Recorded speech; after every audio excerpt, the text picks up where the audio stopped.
Pada kesempatan kali ini akan dibahas prinsip Letelier terhadap pergeseran arah kesetimbangan. Adapun faktor yang memengaruhi pergeseran arah kesetimbangan yaitu perubahan konsentrasi, perubahan tekanan atau volume, serta perubahan suhu. Oke, mari kita bahas sebuah contoh reaksi bolak-balik pada kesetimbangan. Saat pereaksi A bereaksi dengan pereaksi B untuk menghasilkan produk C dan D.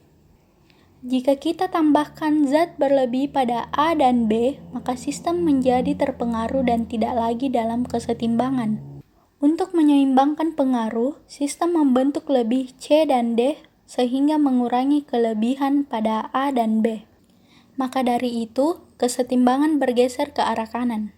Jika kita tambahkan C dan D, maka sistem menjadi terpengaruh dan tidak berada dalam kesetimbangan. Jadi untuk menyeimbangkan pengaruh, sistem membentuk lebih banyak A dan B.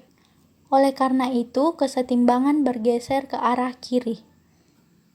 Apa yang terjadi jika melepaskan C dan D, maka dihasilkan, atau dengan kata lain, jika konsentrasi C dan D dikurangi, maka sistem ini dalam ketidaksetimbangan atau tidak setimbang. Untuk menyeimbangkan reaksi tersebut, maka C dan D dihasilkan lebih banyak, sehingga reaksi tersebut terjadi kesetimbangan yang bergeser ke arah kanan. Namun, ketika konsentrasi bertambah, kesetimbangan bergeser berlawanan arah dengan arah reaksi. Maka, ketika konsentrasi berkurang, kesetimbangan bergeser ke arah yang sama dengan reaksi. Selanjutnya yaitu perubahan tekanan. Pengaruh tekanan terhadap sistem dalam kesetimbangan hanya berlaku pada sistem gas. Untuk pengaruh ini, kita akan memberikan pemisalan contoh reaksi pada kesetimbangan lain, yaitu di mana pereaksi A bereaksi dengan dua pereaksi B untuk menghasilkan produk C dan produk D. Dalam sebuah penambahan tekanan berarti terdapat penurunan volume, jadi ruang makin menjadi berkurang. Kesetimbangan akan bergeser ke arah reaksi yang memiliki sedikit jumlah mol. Di contoh reaksi, sebuah penambahan tekanan akan menyebabkan kesetimbangan bergeser ke arah kanan. Karena jumlah mol lebih sedikit, 2 mol dibandingkan dengan 3 mol di sisi reaksi kiri. Materi selanjutnya yaitu kesetimbangan terhadap perubahan suhu. Pengaruh perubahan suhu dalam kesetimbangan dapat dijelaskan dengan menggabungkan panas, baik dari reaktan maupun produk.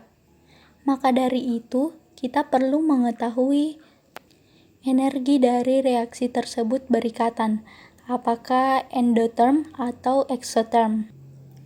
Mari kita mengambil contoh reaksi, yaitu pereaksi A ditambah pereaksi B akan menghasilkan produk C dan produk D dengan entalpi negatif 75 kJ.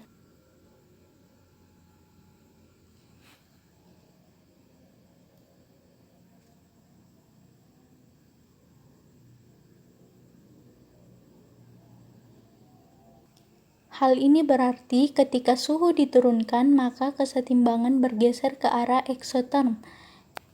Namun apabila suhu dinaikkan, maka kesetimbangan menuju ke arah reaksi endotherm.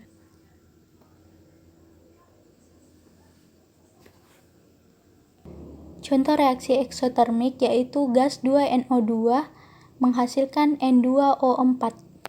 Bagaimana jika suhunya diturunkan? Dan bagaimana jika suhunya dinaikkan?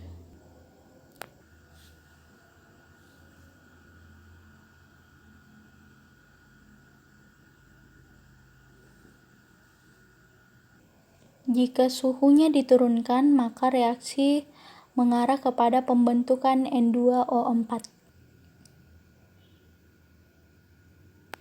Selanjutnya yaitu kita akan melihat pengaruh prinsip Letelier terhadap pembentukan amonia pada proses Haber-Bosch.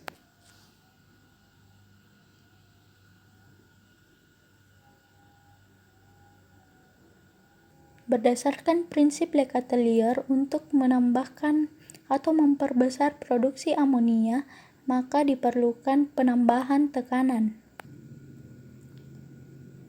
Penambahan tekanan yang diperlukan untuk produksi pembuatan amonia yaitu sebesar 200 atmosfer.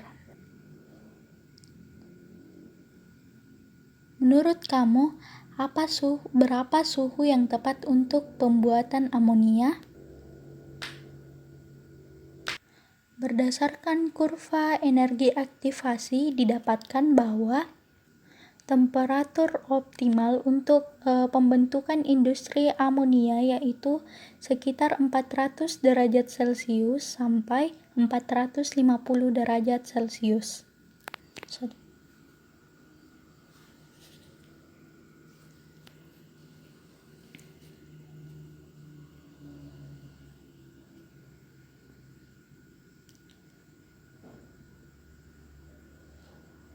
Selanjutnya yaitu pembuatan asam sulfat dengan proses kontak.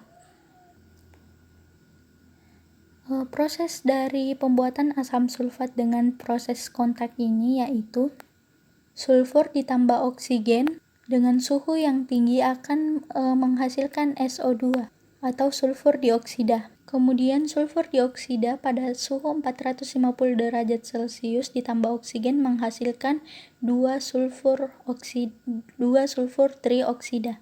Selanjutnya sulfur trioksida direaksikan dengan asam sulfat menghasilkan asam pirosulfat, kemudian direaksikan dengan air membentuk